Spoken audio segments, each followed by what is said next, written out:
Shri Swami Samarth friends, अगर आपको मेरा वीडियो अगर लेट मिल रहा होगा या शायद मिला तो इसके लिए मैं आपसे माफ़ी मांगती हूँ फ्रेंड्स। क्यों तो मेरे कुछ प्रॉब्लम थी, इसलिए आप तक मेरी वीडियो लेट पहुँची होगी शायद फ्रेंड्स। नहीं तो हो सकता है आपने मेरी वीडियो देखी ना हो, लेकिन अवश्य देखिए। मैं आपको इस वीडियो में बहुत ही अवश्य जानकारी देने रही हूँ फ्रेंड्स। वो अवश्य जानकारी क्या है, आपको क्या, जब आप गणेश जी का स्थापन करते हैं तो आपको क्या जो रखना चाहिए गणेश जी के साथ, और उसके साथ ही गणेश जी को जो स्थापन करते हैं उनको क्या भोग लगाना आवश्यक होता है, और घर में उनको क्या है जो चार कोना में रखना चाहिए। तो ये फ्रेंड्स जानकारी आपके लिए अति अवश्य है, तो जरूर सुन लीजिए। तो फ्रेंड्स सुनिए, गणेश चतुर्थी 7 सितंबर को है। तो फ्रेंड्स इसके साथ में इसके पूजन का मुहूर्त क्या है, कब लाना है। तो फ्रेंड्स 11:03 से दोपहर 1:33 तक आप उनको ला सकते हैं। लेकिन इसके पहले भी 2 शुभ मुहूर्त है। देखो 11 बजे का एक मुहूर्त है, उसके पहले और एक मुहूर्त है, लेकिन उतनी सुबह तो कोई गणपति जी नहीं लाते हैं। देखिए एक सबसे पहले आता है अमृत मुहूर्त आता है, वो 5:20 से शुरू होकर 7 तक रहने वाला है। उसके बाद दूसरा एक मुहूर्त आता है 11:54 से लेके 12:45 तक आता है, ये दूसरा मुहूर्त है।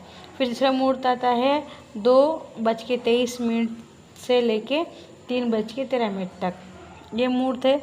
और फ्रेंड्स इससे भी एक अच्छा मुहूर्त आता है 12:34 से लेके आप पूरा दिन कभी भी गणेश चतुर्थी की स्थापना, गणेश जी की स्थापना कर सकते हैं। इसके साथ फ्रेंड्स जरूरी बात क्या है, सुन लीजिए। जब आप गणेश जी की स्थापना करेंगे तो आपको गणेश जी, जब आप पिटा रखते हैं, पिटा के जब पीला कपड़ा या लाल कपड़ा वस्त्र आप जब वहाँ चौकी के ऊपर जब रखते हैं, या वो अच्छे से जब आप स्थापना करने के समय में जो भी आप तैयारी करते हैं, उसके नीचे आपको गणपति जी को रखने के पहले थोड़े, आप तो चावल वैसे ही रखते हैं, लाल करके रखते हैं, कोई सफ़ेद करके रखते हैं, लेकिन लाल करके रखना चाहिए या पीले रखना चाहिए, सफ़ेद नहीं रखना चाहिए, ऐसा रूल है। तो जब आप उसको चंदन से अगर सफ़ेद चावल को लाल करेंगे तो वो अति शुभ माना गया है, वो भी चंदन कौन सा, लाल वाला। और फ्रेंड्स आप उसी तरह थोड़े मूंग रखना चाहिए। मूंग गणेश जी को अति प्रिय है, क्यों तो गणेश जी बुद्धि के देवता है, और बुद्ध है जो उनको ग्रीन मूंग होते हैं, तो उनको अति प्रसन्न करने के लिए वो रखना चाहिए। उनको प्रसाद के रूप में उनको आसन देना चाहिए चावल से और मूंग से, एक अति आवश्यक बात। और फिर जब आप लड्डू बनाते हैं तो मोदक का प्रसाद बनाते हैं, लेकिन आपको लड्डू बनाना चाहिए, चाहे 5 लड्डू क्यों ना बनाए, लेकिन बना के हमारे घर के देखिए पूर्व, पश्चिम, उत्तर दिशा, दक्षिण, 4 दिशा होती है, 4 दिशा में आपको एक लड्डू अवश्य रखना चाहिए। वैसे रखने से आपको क्या होता है, आपके घर में जो चूहे होते हैं वो चूहे के नाम को आपको रखना चाहिए। वो चूहे हो या चने हो, आपको रख देना है 1 घंटे तक, उसके बाद आप ले सकते हैं, रख के उसे आपको ले लेना है।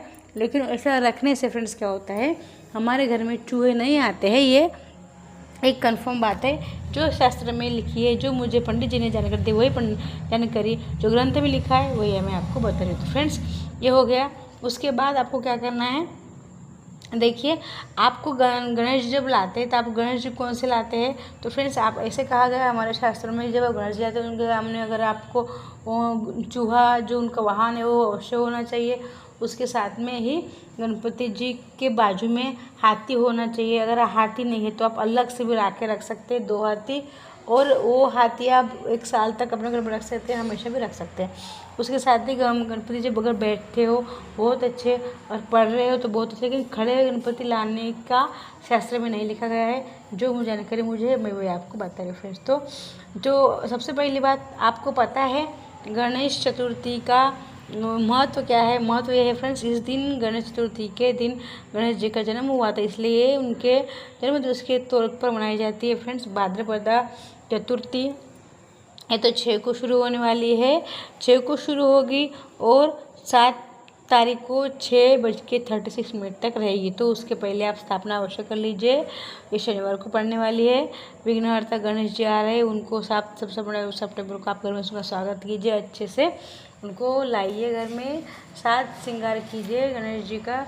और फ्रेंड्स आपको गणेश जी को लाते हैं तो आप गणेश जी को रोज़ सुबह शाम 2 बार आरती कीजिए।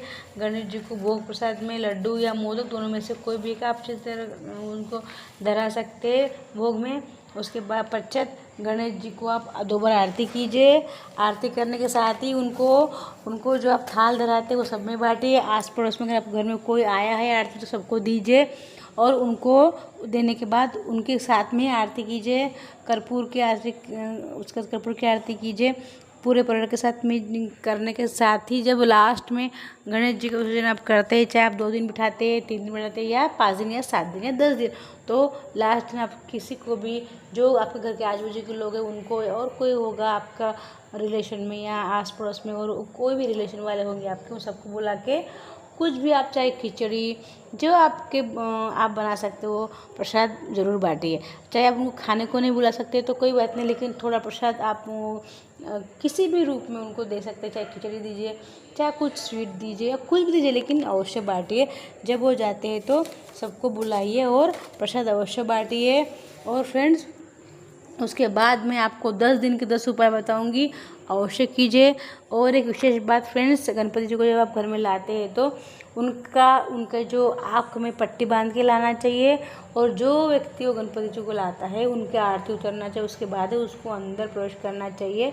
और जब आप गणपति जी को स्थापन करते हैं तो उनके आँख पे जो पट्टी जो खोलना है, उनको पंचामृत चिट्ठी लगाने, गणेश चिट्ठी लगाने। उसके बाद उनको अवश्य एक चीज़ कौन सी चीज़ है, वो है दुर्वा अवश्य चढ़ाइए गणेश जी को। दुर्वा चढ़ाने से गणेश जी प्रसन्न होते हैं। उनको अति प्रिय वस्तु है, एक तो दुर्वा है और दूसरा है मोदक या फिर लड्डू। तो फ्रेंड्स, ये बात छोटी है लेकिन अति आवश्यक, और ध्यान रखिए। गणेश स्तोत्र का रोज़ पाठ कीजिए।